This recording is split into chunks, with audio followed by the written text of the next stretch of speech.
E o Lucas Felipe também vai colocar na André. Autorizado aqui pela ponta esquerda. Autoriza o juiz. Lucas Felipe bateu e a zaga, bateu a zaga. Soltou no Correia, explodiu.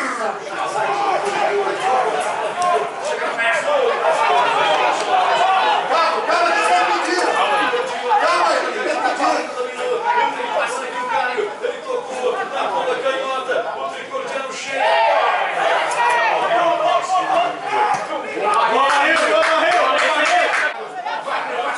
Solta a bola, Iago. Prende mais a bola.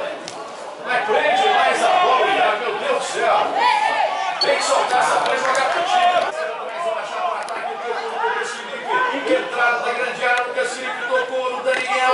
Soltou o Igor. Aqui na ponta direita, Igor. Tentou, cruzou na grande área. Chega a zaga do tricordiano e corta de qualquer maneira. Boa bola. Capricha.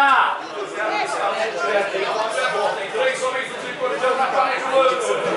Baixando tudo em cima para arriscar a zenha. Preocupação do goleirão cai no tricordiano. O Lucas Felipe, autorizado, Cordeiro, pega.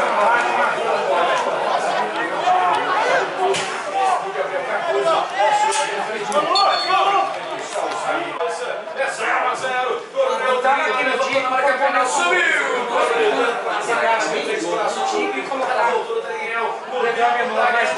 Cruzou na marca penal, dominou.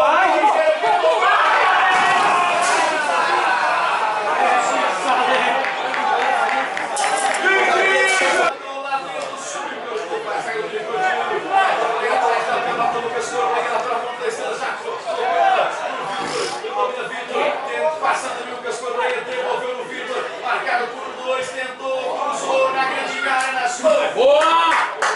Autorizado, Daniel, foi pra bola, levantou o desvio.